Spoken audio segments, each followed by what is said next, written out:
Good morning, all of you. I am Mr. Ish. Thank you for joining me. Let's advance ourselves through this Maclaurin series topic and look at this expansion for cosine x.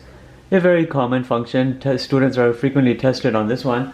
You know we have this wonderful template, and by now it should be second nature to most students. You're looking here at this. You have a nth order derivative divided by an n factorial x to the power of n. Everything here is centered around 0. When you're looking at this basic function, the cosine x, you know in terms of its zero order derivative, it's originally just the cosine. But you're feeding in the values of 0. The first order of this becomes minus sine, and then you're putting in the 0. You know at the fourth, n equals 4, we should end up back over there, so we know we will be right. This will be minus cosine because the sine and the cosine shuffle back to the original form after every fourth item, or the fourth derivative step, they shuffle back. And this will become here the sine, and then you'll put a 0, and then here you'll do the fourth step and you'll end up exactly where you started, which is a cosine function.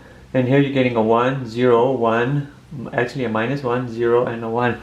So don't forget that minus. When you incorporate all of that here, this is what you really have established, only that part. You have to do the rest. You will establish it as such that you can say basically you're looking at the Maclaurin series of this cosine x function.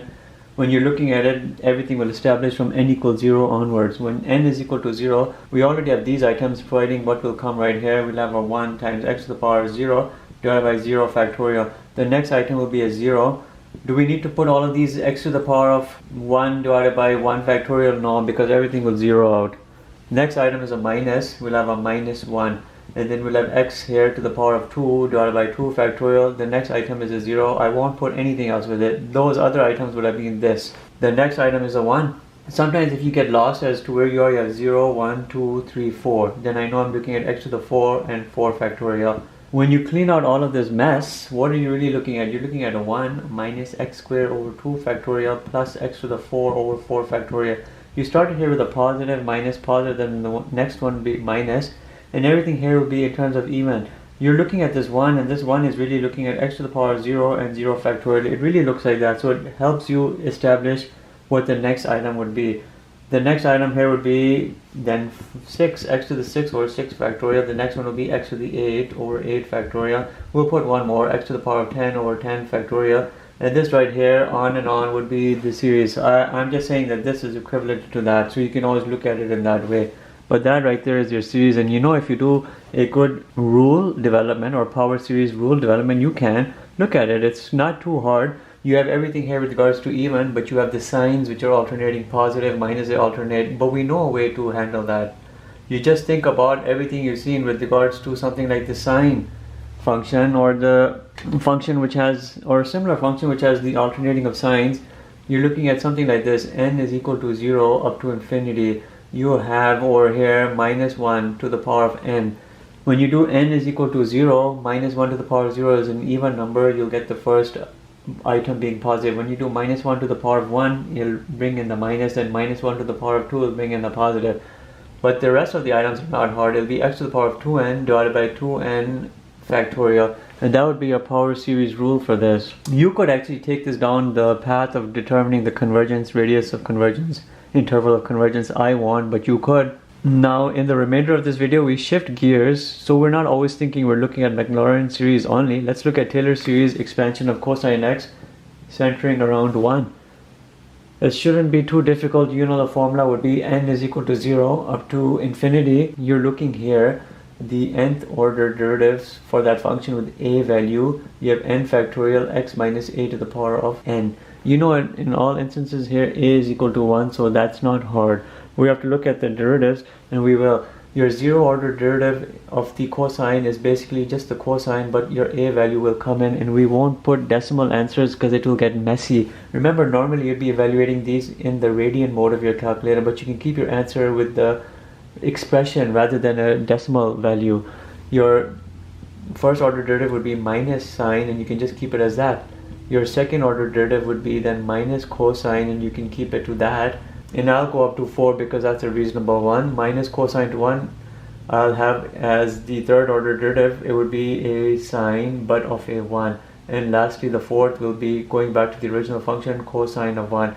All of these items which I've determined, these higher order derivatives, are providing me only this item here. But then you start expanding it out. You're looking here at cosine, where you're looking at a equals 1. A Taylor series is what this is. And we'll develop our Taylor series polynomial. I believe it'll be up to n equals 4. Taylor series, fourth polynomial. What will it be? The first item, it'll be cosine of 1. Then you'll have over 0 factorial. Then you'll have x minus 1 to the power of 0. Then this is my next item. There's a minus, so let's bring in the minus. Then I have sine 1. Remember, cosine 1, sine 1, these are all my this item right over here. I'm not bringing them into a decimal format because it'll be messy. Divided by 1 factorial. Then I have x minus 1 to the power of 1. Here's my next item right here, minus. I'll have a cosine 1. I'll have x minus 1 to the power of 2 divided by 2 factorial. Then let's put the next item. I'll have a sine of a 1. I'll have x minus 1 to the power of 3 divided by 3 factorial. And then the last item will be here, cosine of 1. I'll have x minus 1 to the power of 4 over 4 factorial. The only thing that remains is we have to clean it up. What's the cleaning up involved? These factorials have to be cleaned up. Anything else which can be simplified will be simplified. This is all equal to 1. My expansion with regards to this polynomial here would be cosine 1. Remember, I only went up to n equals 4, but you know this series would continue on and on. Here you'll have a minus sine of 1, x minus 1 to the power of 1. That 1 factorial does not need to be put over here, it's meaningless. Then I have that cosine of 1, x minus 1 square over 2. Then I have that other item which I'm bringing here, plus sine of 1 times x minus 1 cube over 6. Lastly, that cosine of 1, x minus 1 to the power of 4 over 24, and you can continue this onwards. But you can see the Taylor series is not extremely complex unless you have started converting these into decimals, and it would have become messy. It's nothing other than the Maclaurin series, but instead of looking at 0, you're looking at another value. Here that value was 1. So this answer here should be good. We won't be developing any power series. Sometimes it's impossible, or sometimes it's mentally very difficult. I'm not good at developing power series rules. It doesn't mean I can do them all. Trust me, I cannot. And I'll keep this to exactly what I see over here. You would have to basically decipher what pattern is coming out. The pattern is very easy with regards to these x minus 1 to the power of n and the n factorial.